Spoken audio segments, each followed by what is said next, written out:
بسم الله الرحمن الرحيم يا أيها الذين آمنوا كتب عليكم الصيام كما كتب على الذين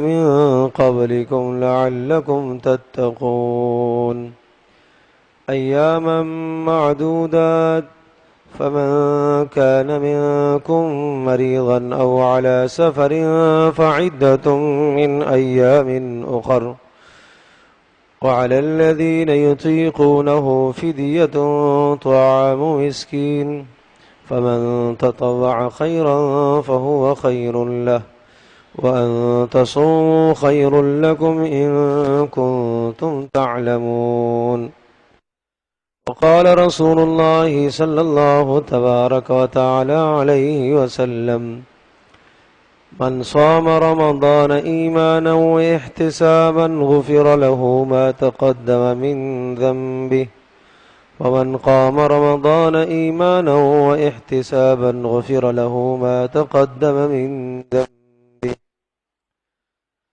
رب اشرح لي صدري ويسر لي أمري واحلل عقدة من لساني يفقهوا قولي اللهم صل على محمد وعلى آل محمد كما صليت على إبراهيم وعلى آل إبراهيم إنك حميد مجيد اللهم بارك على محمد وعلى آل محمد كما باركت على إبراهيم وعلى آل إبراهيم إنك حميد مجيد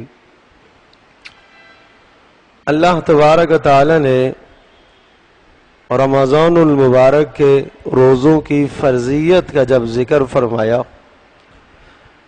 تو نماز، زکوٰۃ، حج اور دیگر جو احکام ہیں ان احکام سے ہٹ کر نئے انداز سے اللہ پاک نے یہ ہمیں حکم دیا۔ یہ بات تو آپ جانتے ہیں کہ روزہ اسلام کے ارکان میں سے ایک رکن ہے۔ رسول پاک صلی اللہ تعالی علیہ وسلم نے جو ارشاد فرمایا کہ اسلام کی بنیاد 5 باتوں پر رکھی گئی ہے، اس میں لا الہ الا اللہ محمد رسول اللہ کا اقرار ہے، اور نماز پڑھنا ہے، اور زکوٰۃ دینا ہے، اور روزہ رکھنا ہے، اور صاحب استطاعت پر حج کا فرض ہونا ہے۔ تو اسلام کے ارکان میں سے یہ ایک رکن ہے، روزہ اسلام کے ارکان میں سے ایک بنیادی رکن۔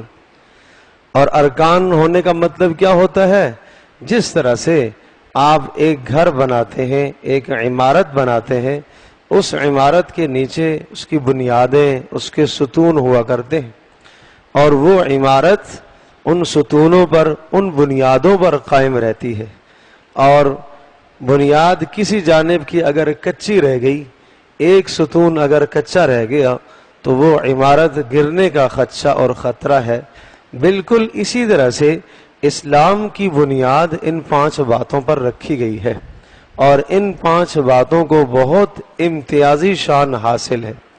اور پھر عجیب بات کہ یہ 5 باتیں جو اسلام کی بنیاد ہیں، لا الہ الا اللہ محمد رسول اللہ کا اقرار، یہ تو اول دن سے ہی آ گیا۔ جس وقت رسول پاک صلی اللہ علیہ وسلم پر وحی نازل ہوئی تو سب سے پہلے تو اسی کی تلقین کی گئی۔ باقی نماز، زکوٰۃ، روزہ، حج، یہ باقی احکام بعد میں آئے ہیں، بعد میں آتے چلے گئے۔ اور یہاں تک کہ روزہ مکہ مکرمہ کی 13 سالہ زندگی میں روزہ نہیں آیا۔ مدینہ منورہ آپ علیہ السلام تشریف لے گئے تو ہجرت کے دوسرے سال جا کے روزے کی فرضیت ہوئی، اور زکوٰۃ بھی مدینہ میں فرض ہوئی، اور حج تو رسول پاک صلی اللہ تعالی علیہ وسلم کے وصال سے 3 سال قبل حج کی فرضیت آئی۔ تو یہ جو بنیادیں ہیں، ان بنیادوں کو تیار کرنے کے لیے مکہ میں محنت کی گئی۔ ان بنیادوں پر آمادہ اور تیار کرنے کے لیے، نماز پر تیار کرنے کے لیے، روزے پر تیار کرنے کے لیے، زکوٰۃ پر تیار کرنے کے لیے، حج پر تیار کرنے کے لیے پہلے ذہن سازی کی گئی ہے، اللہ کا تعارف ذہنوں میں بٹھایا گیا ہے، آخرت کا شوق دلایا گیا، جہنم کے عذاب سنائے گئے، جنت کی نعمتیں سنائی گئی ہیں۔ کیوں؟ تاکہ آگے آنے والے جو احکام ہیں ان احکام پر عمل کرنا آسان ہو۔ تو جب امت کا مزاج بن گیا، حکم ماننے کا مزاج بن گیا، اللہ پاک کی طرف سے جو بھی حکم آئے دل و جان سے قبول کرنے کا مزاج اندر پیدا ہو گیا، باطن کی اصلاح ہو گئی، دل کی اصلاح ہو گئی، اور دل میں اللہ کی محبت غالب آ گئی، دل میں رسول اکرم صلی اللہ علیہ وسلم کی محبت غالب آ گئی، دل میں آخرت کا شوق بیٹھ گیا، جنت کا شوق بیٹھا، جہنم کا خوف دل میں آیا، تو اب حکم آیا یا ایھا الذین آمنوا کتب علیکم الصیام، اب روزے کا حکم آیا۔ پہلے تو اللہ نے خطاب فرمایا یا ایھا الذین آمنوا، اے ایمان والو۔ یہ جس طرح سے ایک باپ اپنے بیٹے کو خطاب کرتا ہے اور ایک باپ اپنے بیٹے سے اپنا تعلق بتاتا ہے کہ میرا اور آپ کے درمیان میں جو باپ بیٹے کا تعلق ہے، اس تعلق سے میں آپ کو یہ حکم دے رہا ہوں، میری بات سن لو۔ بالکل اسی طرح سے اللہ پاک نے ایسے ہی خطاب فرمایا، اور قرآن مجید میں 89 جگہ پر یا ایھا الذین آمنوا کا لفظ آیا ہے، اور جہاں کسی خاص حکم کی تاکید کرنی ہوتی ہے تو یا ایھا الذین آمنوا، اللہ یہ خطاب ذکر کرتا ہے، اے ایمان والو، اے وہ لوگوں جنہوں نے مجھے اپنا رب مانا ہے، اے وہ لوگوں جو مجھے اپنا خالق مانتے ہیں، اے وہ لوگوں جو مجھے اپنا اللہ مانتے ہیں، جو مجھے اپنا مالک مانتے ہیں، جو میرے اوپر ایمان، میرے اوپر بھروسہ، اعتماد رکھتے ہیں، میری آخرت، میری جنت، جہنم اور میرے فرشتوں اور میرے رسولوں اور میری کتابوں پر ایمان رکھنے والے ہیں، تمہیں خطاب کر کے یہ کہہ رہا ہوں کتب علیکم الصیام، روزے تمہارے اوپر فرض کر دیے گئے۔ رسول اکرم صلی اللہ تعالی علیہ وسلم نے رمضان کا استقبال کس طرح سے فرمایا؟ آپ علیہ الصلوۃ والسلام ممبر پر تشریف فرما تھے، تو آپ علیہ السلام نے اشارہ کر کے یہ ارشاد فرمایا ھذا یستقبلکم وتستقبلونہ، یہ آ رہا ہے اور تم اس کے استقبال کے لیے کھڑے ہو جاؤ، اور وہ تمہارے سامنے سے آ رہا ہے۔ ھذا یستقبلکم وتستقبلونہ، یہ آ رہا ہے اور تم اس کے استقبال کے لیے کھڑے ہو جاؤ، اور وہ تمہارے سامنے سے آ رہا ہے۔ حضرت عمر رضی اللہ تعالیٰ عنہ کھڑے ہوئے اور انہوں نے دیکھا، کہا اللہ کے رسول کون آ رہا ہے؟ اوحی نزل، کیا کوئی وحی نازل ہوئی ہے آپ پر؟ او عدو حضر، یا کوئی دشمن آ گیا ہے جس سے آپ ہمیں متنبہ فرما رہے ہیں؟ کون ہے؟ تو رسول پاک صلی اللہ علیہ وسلم نے ارشاد فرمایا جاء رمضان، رمضان کا مہینہ آ گیا ہے، رمضان کا مہینہ آ گیا ہے۔ عجیب طریقے سے رسول پاک صلی اللہ علیہ وسلم نے اس کا استقبال فرمایا۔ اس طرح سے صحابہ کو یہ تأثر دیا کہ جس طرح سے ایک آدمی اپنے چاہنے والے، اپنے مہمان کا، اپنے عزیز کا استقبال کرتا ہے اور اس کی آمد سے آدمی خوش ہوتا ہے، اس طرح سے تمہیں خوش ہونا چاہیے کہ ایک عظیم مہینہ تمہارے پاس آ گیا۔ پھر کتب علیکم الصیام، یہ کہا کہ یہ روزہ تمہارے اوپر فرض کیا گیا، کما کتب علی الذین من قبلکم۔ اچھا، جب روزہ فرض کیا گیا تو صبح سے لے کر شام تک کھانا پینا نہیں ہوگا، خواہشات کو چھوڑنا پڑے گا، کانوں پر پابندی لگے گی، آنکھوں پر پابندی لگے گی، دل پر پابندی لگائی جائے گی، ہاتھوں پر، پیروں پر، جسم کے ہر عضو پر پابندی لگائی جائے گی۔ کتب علیکم الصیام، فرض ہو گیا روزہ، تو پتہ چلا ان سب چیزوں پر اب پابندی ہے۔ دل پر پابندی ہے کہ دل میں ناجائز تصورات اور خیالات کو آدمی جگہ نہ دے، دل میں کسی کا کینہ نہ پالے، دل میں کسی کی کھوٹ نہ پالے، دل میں کسی کی نفرت نہ پالے۔ دل کا بھی روزہ ہے۔ کان کا روزہ یہ ہے کہ اللہ پاک کی نافرمانی کی کوئی بات کان میں نہ پڑنے دے، نہ آنے دے، کسی ایسی محفل میں نہ جائے جہاں اللہ کی نافرمانی کی بات ہو رہی ہے۔ آنکھ کا روزہ یہ ہے کہ جہاں اللہ پاک کی نافرمانی ہے وہاں نظر نہ دوڑائے، وہاں نہ دیکھے۔ جب آنکھ کی حفاظت کی بات آتی ہے تو ہم عام طور پر سمجھتے ہیں کہ غیر محرم سے نظر کو نیچا کرنا یہ بھی مراد ہے.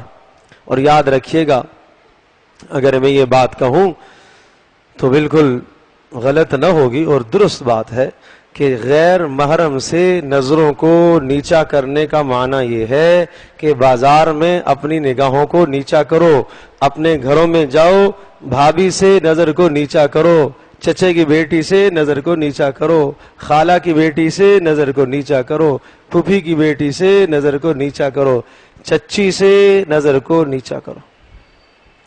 یہ جو رشتہ داریاں ہیں باہر کی غیر محرم تو ہر کوئی سمجھتا ہے کہ غیر ہے میرے لیے, لیکن یہ رشتہ داریاں یہ بھی غیر محرم ہے, ان سے بھی نظروں کو نیچا کرو. روزہ ہے, ان سے بھی نگاہوں کو نیچا کرو. ہاتھ کا روزہ ہے, ہاتھ کسی غیر محرم عورت پر نہ لگے. حضرت عائشہ رضی اللہ تعالیٰ عنہ فرماتی ہے نبی علیہ الصلوۃ والسلام کا ہاتھ کبھی بھی کسی غیر محرم عورت پر نہیں پڑا. آپ علیہ الصلوۃ والسلام سے زیادہ کوئی شفقت کرنے والا تھا امت؟ نبی علیہ الصلوۃ والسلام کس قدر شفیق اور مہربان. آپ نے کوئی دلاسے کا ہاتھ نہیں رکھا, آپ نے کوئی محبت کا ہاتھ نہیں رکھا کہ جناب بڑے میاں ہیں اور خاندان کی جو ہے جوان بیٹیاں ہیں, چلو جی ان کی پیٹھ پر, چلو جی ان کے سر پر ہاتھ پھیر دو. بھائی اللہ کے نبی نے تو ایسا نہیں کیا. اگر یہ کوئی محبت ہوتی, اگر یہ کوئی دینی تقاضا ہوتا تو اللہ کے نبی کرتے. رسم و رواج کو چھوڑو, آپ کہو گے لوگ کیا کہیں گے, تو بھائی لوگ کہنے دو. لوگوں نے اللہ کے نبی کو جادوگر نہیں کہا, لوگوں نے اللہ کے نبی کو دیوانہ اور پاگل اور مجنون نہیں کہا, لوگوں نے اللہ کے نبی کو کیا کچھ کہا. وہ تو گناہوں سے معصوم ہیں, ان کو اتنا کچھ لوگوں نے کہا ہے, تو مجھے اور آپ کو اگر کسی نے کہا تو آپ سمجھیے گا کہ پیارے پیغمبر صلی اللہ علیہ وسلم کی آج سنت زندہ ہو گئی ہے, مجھے لوگوں نے دین کی وجہ سے برا بھلا کہا ہے. تو اس لیے اس میں پریشانی نہیں ہونی چاہیے. تو نظروں کو ہر اس جگہ سے بچانا ہے جو اللہ کی یاد سے آدمی کو غافل کرے. دنیا کی چیزوں سے بھی, بلند و بالا عالیشان عمارتوں سے جن کو دیکھ کر انسان اللہ کی یاد سے غافل ہو جائے, لہو لعب کھیل تماشوں سے جن چیزوں کو دیکھ کر انسان اللہ کی یاد سے دور چلا جائے, ان تمام چیزوں سے نظروں کو بچانا ہے. یہ روزہ ہے. تو جب کہا کہ یہ روزہ تمہارے اوپر فرض کیا گیا, سر سے لے کر پیروں تک تمہارے جسم پر پابندی لگا دی گئی. صرف کھانے سے پینے سے رک جانے کا نام روزہ نہیں ہے, ہر عضو کا روزہ ہے. تو پھر سوال پیدا ہوا کہ یہ تو بڑا مشکل کام ہے, یہ ہمارے اوپر کیوں ہے, اللہ تو نے حکم لاگو کیا ہے. تو فرمایا کما کتب علی الذین من قبلکم, تم اکیلے نہیں ہو, تم سے پہلوں پر بھی روزے فرض ہوئے, اور اس سے زیادہ سخت فرض ہوئے. تمہیں تو رسول پاک صلی اللہ تعالی علیہ وسلم کی برکت سے آسان حکم مل گیا. آدم علیہ الصلوۃ والسلام کے زمانے میں بھی روزہ تھا, وہاں سے روزہ چلا آ رہا ہے. آدم علیہ الصلوۃ والسلام ایام 20 کے روزے رکھا کرتے تھے. اس زمانے میں صرف ایام 20, ہر چاند کی 13ویں 14ویں 15ویں کے 3 روزے رکھنے ہوتے تھے. نوح علیہ الصلوۃ والسلام کا زمانہ آیا, پورا سال روزہ فرض کیا گیا, پورا سال 360 دن مکمل روزہ ہے. دن کو روزہ, راتوں کو نہیں, دن کو روزہ. سخت مزاج قوم تھی, اکڑ قوم تھی, شرک اور بت پرستی میں مبتلا تھی. اللہ پاک نے روزہ مقرر کر دیا. داؤد علیہ الصلوۃ والسلام کے زمانے میں روزہ, ایک دن روزہ ایک دن چھوڑنا ہے, ایک دن روزہ ایک دن, پورے سال یہی ترتیب, پورے سال یہ ترتیب تھی. موسیٰ علیہ الصلوۃ والسلام کی قوم پر روزہ آیا, 2 دن روزہ ایک دن چھوڑنا ہے, 2 دن روزہ ایک دن چھوڑنا ہے. تو یہ ہمارے لیے رسول اکرم صلی اللہ تعالی وسلم کی برکت سے تو حکم آسان ہو گیا. بھئی سال کے 360 دنوں میں سے صرف 29 یا 30 دن, اور اجر کتنا ملے گا, ان کو تو اجر ملتا ہے جتنا روزہ رکھیں گے اتنا. اس امت کا اجر کتنا ملے گا, اگر یہ 29 یا 30 دن روزہ رکھ لے گی تو پورا سال روزہ رکھنے کا ثواب ملے گا. من جاء بالحسنۃ فلہ 10 امثالھا, ایک روزہ رکھیں گے 10 روزوں کا ثواب ملتا ہے. اور پھر رمضان کے گزرنے کے بعد مزید شوال کے روزے اگر 6 رکھ دیے تو سمجھو رسول پاک صلی اللہ علیہ وسلم نے فرمایا اس نے تو پورا سال روزہ رکھا، اتنا ثواب دیا۔ نوح علیہ السلام کی قوم کو پورا سال فرض روزہ، اور وہ روزانہ رکھتے تھے، اور ہم 360 دنوں میں سے صرف ہم روزہ رکھیں جناب 30 یا 29 دن، اور مزید 6 روزے اور ملا دیں شوال کے، تو پورا سال روزہ رکھنے کا اجر، کتنا بڑا اجر ہے، کتنا بڑا احسان ہے اس امت کے ساتھ۔ تو اس لیے فرمایا غم نہ کرو، کما کتب علی الذین من قبلکم، تم اکیلے نہیں ہو، تم سے پہلوں پر بھی روزے فرض ہوئے۔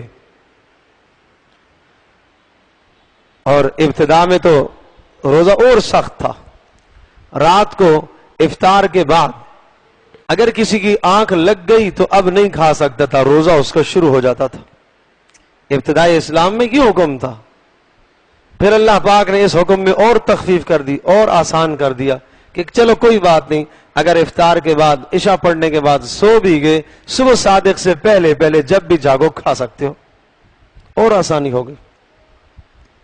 اور اجر بڑھا دیا گیا کہ ایک ایک روزے پر 10 روزوں کا ثواب۔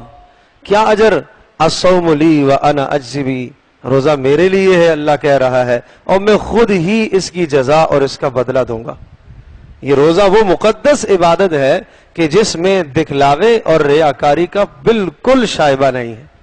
نماز آدمی پڑھ رہا ہے، نماز کے دوران خیال آ سکتا ہے کہ بھئی وہ فلاں دیکھ رہا ہے، اچھی کر کے نماز پڑھو، ریاکاری ہو گئی، نماز برباد ہو گئی۔ صدقہ کر رہا ہے، صدقے میں خیال آ گیا بھئی فلاں صاحب دیکھ رہے ہیں، ذرا اچھی طرح سے اور نکال کے 500 کا نوٹ دے دو، پتہ چلے ماشاءاللہ بڑا سخی آدمی ہے۔ ریاکاری آ گئی، عبادت برباد ہو گئی۔ زکوٰۃ، ریاکاری آ گئی، برباد ہو گئی۔ حج ہے، بھائی حاجی صاحب ہیں، ہر سال حج کرنے کے لیے جاتے ہیں، جی کیا ہو گیا؟ ریاکاری آ گئی۔ اگر اس نظریے سے اپنے اس حج کا تذکرہ روزانہ لوگوں سے کرتا ہے تو ریاکاری ہے، تاکہ لوگ کہیں کہ جناب یہ حج کرنے والا ہے، تاکہ لوگ کہیں کہ جناب یہ نمازی ہے، لوگ کہیں کہ یہ خرچ کرنے والا ہے۔ لیکن روزہ وہ مقدس عبادت ہے جس میں ریاکاری کا کوئی شائبہ نہیں۔ یہ تو باطنی عبادت ہے، یہ تو اندر کی عبادت ہے۔ کھانا اور پینا اس سے اپنے آپ کو روکے ہوئے ہے، اور جاہل سے جاہل اور ان پڑھ سے ان پڑھ بھی جانتا ہے کہ اگر کھا لیا اور پی لیا تو روزہ ختم ہی ہو جائے گا، تو وہ تو ہے ہی نہیں ہے سرے سے۔ تو اس میں کوئی ریاکاری کا شائبہ نہیں ہے، اس لیے فرمایا الصوم لی وانا اجزی بہ، روزہ میرے لیے اور میں خود ہی اس کا بدلہ اور اس کی جزا دوں گا۔ اور اللہ تبارک و تعالی جب بدلہ دے گا تو پھر اللہ پاک اپنی شان کے مطابق بدلہ دے گا، وہ پھر تھوڑا نہیں دے گا۔ وہ کریم ہے، وہ مہربان ہے، وہ رحیم ذات ہے، وہ اپنی شان کے مطابق بدلہ دے گا۔ اس کی شان کتنی، اس کا میں اور آپ تصور نہیں کر سکتے۔ ما لا عین رأت ولا اذن سمعت ولا خطر علی قلب بشر، ایسے بدلے دے گا کہ جو کسی آنکھ نے نہیں دیکھے، جو کسی کان نے نہیں سنے، جو کسی دل اور دماغ پر نہیں گزرے، اتنے بڑے بدلے وہ اللہ پاک دے گا۔ کس کو؟ روزے دار کو۔ اور یہ روزہ خود قیامت کے دن سفارش کرے گا، یا اللہ اس بندے کو میں نے صبح سے لے کر شام تک کھانے سے پینے سے خواہشات سے روکے رکھا، آنکھوں پر پابندی لگائی، کانوں پر پابندی لگائی، زبان پر پابندی لگائی، اے اللہ میری وجہ سے اس نے سب کچھ چھوڑا ہے، اے اللہ میری سفارش کو اس کے حق میں قبول فرما اور اس کو جنت میں داخل کر دے۔ رسول پاک صلی اللہ علیہ وسلم نے ارشاد فرمایا روزے کی سفارش رد نہیں کی جائے گی، ضرور ضرور قبول ہوگی۔ لیکن میرے عزیز دوستوں اور بزرگوں، میں اور آپ اپنے روزے کو سفارش کے قابل چھوڑیں، اپنے روزے کو سفارش کے قابل بنائیں۔ اگر روزہ رکھ کر زبان غلط ہو گئی، روزہ رکھ کر آنکھ نے غلط دیکھا، روزہ رکھ کر کان نے غلط سنا، روزہ رکھ کر دل و دماغ نے غلط سوچا سمجھا، تو سمجھو کہ پھر روزہ سفارش کا اہل نہیں رہا، اب یہ روزہ سفارش نہیں کر سکتا، اب اس کے اندر سے سفارش کی اہلیت ختم ہو گئی ہے۔ تو اللہ پاک نے ارشاد فرمایا کما کتب علی الذین من قبلکم، تم غم نہ کرو، یہ تمہارے اوپر نہیں ہے، تم سے پہلوں پر بھی تھے۔ اور کیوں یہ اللہ فرض کیے ہیں؟ لعلکم تتقون، وجہ بتائی ہے، اس لیے تمہارے اوپر فرض کیے ہیں تاکہ تمہارے دلوں میں اللہ کا ڈر پیدا ہو جائے، تقوی پیدا ہو جائے۔ تمام کے تمام عبادات کا خلاصہ اور لب لباب اللہ کا ڈر ہے۔ کوئی آدمی نماز پڑھتا ہے، کیوں پڑھ رہا ہے؟ اللہ پاک کے ڈر کی وجہ سے کہ اگر نہیں پڑھوں گا اللہ سزا دے گا، اللہ ناراض ہو جائے گا۔ کوئی آدمی صدقہ کرتا ہے، کیوں؟ اللہ پاک کے ڈر کی وجہ سے۔ کوئی آدمی حج کرتا ہے، کیوں؟ اللہ پاک کے خوف اور ڈر کی وجہ سے۔ زکوٰۃ ادا کرتا ہے، کیوں ادا کرتا ہے؟ اگر نہیں ادا کرے گا سمجھتا ہے کہ گناہگار ہوگا، اللہ ناراض ہوگا، اللہ سزا دے گا۔ تو سب عبادات کے پیچھے کیا ہے؟ اللہ کا ڈر، اللہ کا خوف، اللہ کا تقوی۔ تو یہ تقوی کہاں سے حاصل ہوگا؟ یہ روزے کے ذریعے سے حاصل ہوگا۔ تو جس کا روزہ جتنا مضبوط ہے اور جس کا روزہ جس قدر مضبوط ہوا، اسی قدر اس کی باقی عبادات بھی مضبوط ہوتی چلی جائیں گی۔ تمام عبادات کی مضبوطی کا دار و مدار روزے پر ہے، اس لیے اپنے روزے کو اچھا کرو۔ تو اس لیے پورے سال میں 29 یا 30 دن اس کی مشق کرائی گئی ہے، حلال چھوڑایا گیا ہے، حرام سے بچنے کے لیے حلال چھوڑ کر مشق کرائی گئی ہے کہ دوپہر کو اگر تم بغیر کسی عذر کے کھانا کھاتے ہو، پانی پیتے ہو، تو اب یہ تمہارے لیے حرام ہے، حالانکہ حلال مال سے کمایا ہوا ہے، حالانکہ صاف ستھرا پانی ہے، پاکیزہ ہے، لیکن حکم ہے کہ اب تمہارے لیے پانی پینا حرام ہے، اب تمہارے لیے کھانا کھانا حرام ہے۔ تو یہ سمجھایا جا رہا ہے کہ جس طرح سے ابھی آپ نے حلال چیز کو چھوڑا ہے اور یہ حلال کا کھانا استعمال کرنا تمہارے لیے حرام ہے، اسی طرح سے رمضان کے بعد باقی چیزیں بھی تمہارے لیے حرام ہیں۔ سود کھانا تمہارے لیے حرام ہے۔ جس رب نے دوپہر کو رمضان میں کھانا تمہارے لیے حرام قرار دیا، اسی اللہ نے سود بھی تمہارے لیے حرام قرار دیا، اسی اللہ نے خیانت بھی تمہارے لیے حرام قرار دی، اسی اللہ نے جھوٹ اور غیبت کو بھی حرام قرار دیا، اور اسی مالک اور خالق نے چغل خوری کو بھی حرام قرار دیا۔ یہ ایسے بدترین گناہ ہیں، ایسے بدترین گناہ ہیں۔ رسول اکرم صلی اللہ تعالی علیہ وسلم کے سامنے دو عورتوں کی بات آئی، حضرت صلی اللہ علیہ وسلم کے سامنے دو عورتیں آئیں، نبی علیہ الصلوۃ والسلام نے ان دو عورتوں کو بلایا اور آپ علیہ السلام نے ایک پیالہ منگوایا اور ارشاد فرمایا اس پیالے میں قے کرو۔ انہوں نے پیالے میں قے کی، جب پیالے میں قے کی تو پیالے کے اندر سے معدے سے کیا نکلا؟ گوشت کے لوتھڑے، بوٹیاں، ٹکڑے۔ وہ حیران ہو گئی، اللہ کے رسول، ہم نے تو نہیں گوشت کھایا سحری میں، نہ ہم نے گزشتہ کل کھایا، ہم نے تو سحری میں گوشت کھایا ہی نہیں ہے، یہ کہاں سے آ گیا؟ تو رسول پاک صلی اللہ علیہ وسلم نے ارشاد فرمایا تم نے کسی کی غیبت کی ہے، غیبت۔ تو یہ بدترین گناہ ہے روزے کی حالت میں، اندر سمجھو کہ اس کا روزہ برباد ہو گیا اور پیٹ کے اندر گویا کہ وہ حرام ڈال رہا ہے، مردہ بھائی کا گوشت کھا رہا ہے جو غیبت کر رہا ہے۔ تو اس لعنت سے، اس بدترین جرم سے اپنے آپ کو بچاؤ، اور اسی بچنے کے لیے رمضان سے مشق کرائی جاتی ہے۔ پھر کہا لعلکم تتقون، تاکہ تمہارے دلوں میں اللہ کا ڈر پیدا ہو، اور جانتے ہو اللہ پاک کے ڈر اور اللہ کے خوف کے فائدے کیا ہیں؟ دنیاوی فائدے، اخروی فائدے تو ہیں ہی ہیں، دنیاوی بڑے فائدے ہیں۔ پہلا فائدہ ذکر فرمایا انما یتقبل اللہ من المتقین، اعمال اللہ پاک تقوی داروں کے قبول کرتا ہے، جن کے دلوں میں اللہ کا ڈر، ان کا عمل اللہ پاک قبول کرتا ہے۔ پہلا فائدہ کہ ان کے اعمال قبول ہوتے ہیں۔ نمبر 2 ان اللہ مع الذین اتقوا والذین هم محسنون، اللہ پاک کی مدد تقوی داروں کے ساتھ ہوتی ہے۔ واللہ یحب المتقین، اللہ پاک محبوب بنا لیتا ہے، پسندیدہ بنا لیتا ہے کس کو؟ تقوی اختیار کرنے والے کو۔ اور نمبر 4 ومن یتق اللہ یجعل له مخرجا، جو آدمی ڈر اور خوف اور تقوی اختیار کرتا ہے، اللہ پاک اس کی مشکل کو آسان کر دیتا ہے، اللہ پاک اس کو تنگی سے نکالتا ہے۔ وَيَرْزُقْهُ مِنْ حَيْثُ لَا يَحْتَسِبُ، اور نمبر 5 اللہ پاک اس کو وہاں سے رزق عطا فرمائے گا جہاں سے اس کا گمان بھی نہیں ہوگا۔ یہ کس پر ملتا ہے؟ یہ تقوی پر۔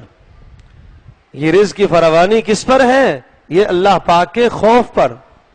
وَمَن يَتَّقِ اللَّهَ يَجْعَل لَّهُ مِنْ أَمْرِهِ يُسْرًا، اور فرمایا جو آدمی اللہ کا ڈر اختیار کرے گا اللہ تبارک و تعالیٰ اس کے معاملات کو آسان کر دے گا. مشکل سے مشکل معاملات آسان ہو جاتے ہیں جب انسان اللہ کا ڈر اپنے اندر پیدا کرے, اللہ کا خوف جب پیدا کرتا ہے. اور اس اللہ پاک کے ڈر کی وجہ سے اللہ تبارک و تعالیٰ انسان کے اعمال کو قبول کرتے. وہ بخاری شریف میں ایک قصہ ہے کہ 3 افراد تھے اور وہ ایک سفر میں تھے اور راستے میں بارش نے آ لیا تو ایک غار میں انہوں نے پناہ لی, اور جیسے ہی غار میں پہنچے تو اوپر سے ایک بھاری چٹان اور پتھر آ کے غار کے منہ پر کھڑا ہو گیا, جس سے غار کا منہ بند ہو گیا, نکلنا مشکل ہو گیا. اب ہر ایک نے اللہ کے سامنے اپنا اپنا عمل پیش کیا. عرض یہ کر رہا ہوں تقوی دار کے عمل کو اللہ پاک قبول کر کے اس کے بدلے میں اس کی مصیبتوں کو دور کرتا ہے. ایک نے کہا یا اللہ وہ وقت تھا کہ مجھے ایک عورت حسن و جمال والی نے گناہ کی طرف دعوت دی, اور جب میں گناہ کرنے پر قادر ہو گیا تو فوری میرے دل میں تیرا خیال آ گیا, اے اللہ تیرے خیال سے اور تیرے ڈر کی وجہ سے میں گناہ سے بچ گیا. اے اللہ اگر تجھے میرا یہ عمل پسند اور مقبول ہے تو اے اللہ اس مصیبت سے ہماری جان چھوڑا دے. چنانچہ نبی الاسلام نے ارشاد فرمایا تھوڑی سی وہ چٹان نیچے ہوئی, آسمان نظر آنے لگا. دوسرے نے کہا یا اللہ میں ایک مرتبہ اپنی بکریاں چراتے چراتے بہت دور نکل گیا, دیر ہو گئی, واپس جب میں پہنچا تو میرے بوڑھے ماں باپ سو چکے تھے, اور میں نے دودھ کے پیالے لیے اور ماں باپ کے سرہانے پر کھڑا ہو گیا, اور میں نے جگانا مناسب نہ سمجھا کہ ان کی نیت خراب ہو, ان کی آرام خراب ہو جائے, نیند خراب ہو جائے, تو اس لیے میں کھڑا رہا اور ساری رات کھڑا رہا. ساری رات یہ دودھ کے پیالے میں لے کر کھڑا رہا صرف اس لیے اے اللہ تاکہ تو راضی ہو جائے. اس تنہائی میں, اس تاریکی میں, اس اندھیری میں کوئی بھی نہیں دیکھ رہا تھا, اللہ تو ہی دیکھ رہا تھا. اللہ اگر تجھے میرا یہ عمل پسند ہے, مقبول ہے, تو اے اللہ ہمیں اس مصیبت سے نجات دے. آپ نے ارشاد فرمایا چٹان اور ذرا نیچے ہو گئی لیکن ابھی بھی نکلنے کا راستہ نہ بنا. اور تیسرے نے یہ کہا کہ یا اللہ میرے پاس ایک شخص آیا تھا مزدوری کرنے کے لیے, اور جب شام کو اس کو میں نے مزدوری دی, اس نے مزدوری کو کم سمجھا اور وہ ناراض ہو کے چلا گیا. میں نے اس کی مزدوری کو, اس کے مال کو تجارت میں لگایا اور اتنا بڑا کہ میرے پاس جانوروں کی کئی وادیاں ہو گئیں, اور کئی سالوں کے بعد وہ آیا تو وہ سارے کے سارے جانور, سارا مال میں نے اس کو دے دیا, اور میں نے کہا یہ تیری مزدوری سے جو کچھ حاصل ہوا تھا یہ سارا لے جاؤ.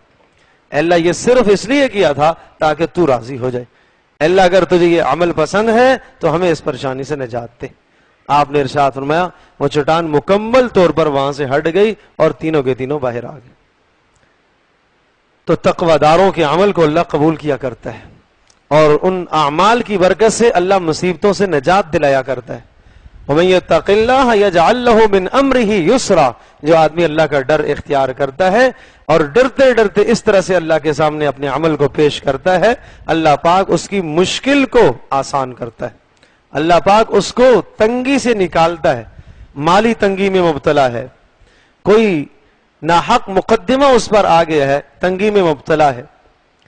کوئی اور محلے میں اس کے ساتھ کوئی ایسا معاملہ ہے کہ وہ تنگی میں مبتلا ہے, اللہ پاک اس کو تنگی سے نکالے گا تقوی کی بنیاد پر.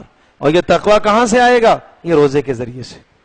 اس لیے حکم دیا ہے لعلکم تتقون, تاکہ تمہارے دلوں میں اللہ کا ڈر پیدا ہو.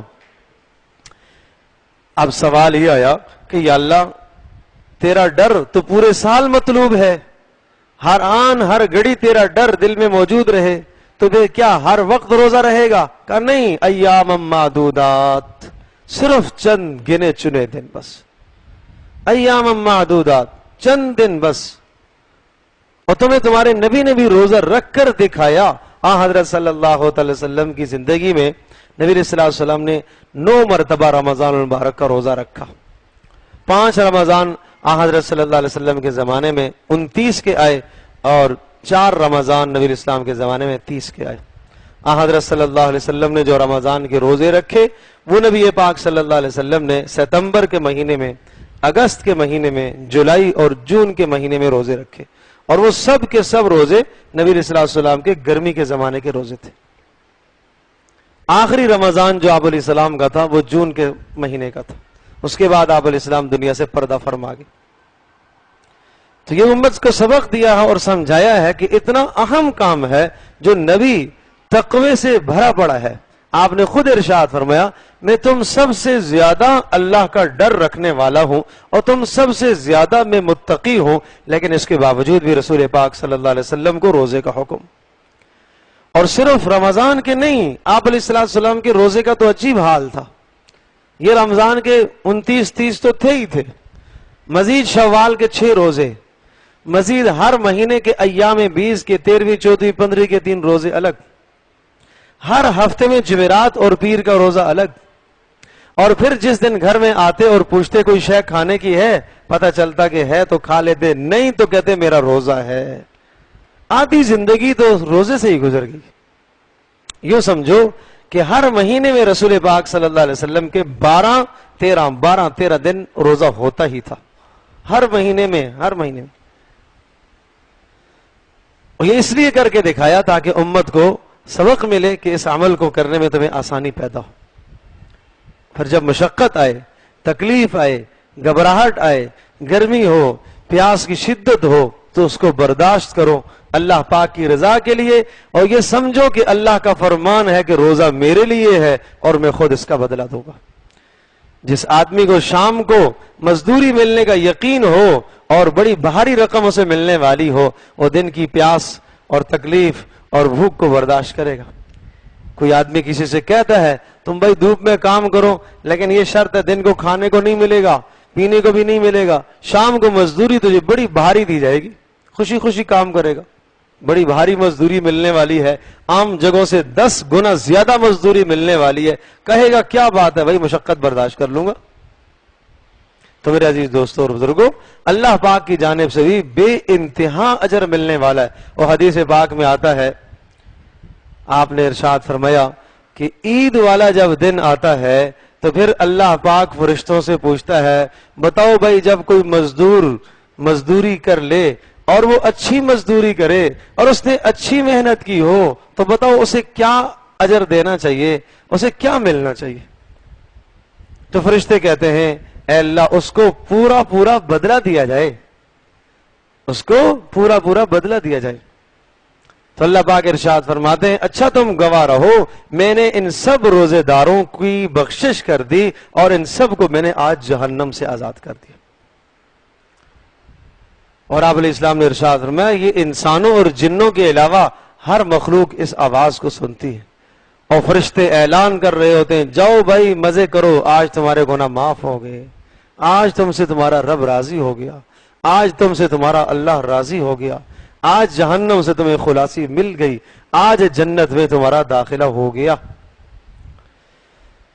تو اس لیے روزوں کو آداب کے ساتھ اور مستحبات کے ساتھ اور پابندیوں کے ساتھ، آنکھوں کا بھی روزہ، زبان کا بھی روزہ، کانوں کا بھی روزہ، دل و دماغ کا بھی روزہ، ہر عضو کو گناہ سے بچا کر روزہ گزارو، پھر آپ خود دیکھو گے کہ رمضان میں آپ کی زندگی میں کیسی تبدیلی آتی، خود اندر سے دل بولے گا، خود اندر سے دل سے اللہ پاک کی محبت، اللہ پاک کی محبت، آخرت کا خوف، جنت کا شوق خود دل میں پیدا ہوگا۔ یہ روزے کی برکتیں ہیں، اللہ پاک ہم سب کے لیے عمل کرنا آسان فرمائے۔ وآخر دعوانا الحمدللہ۔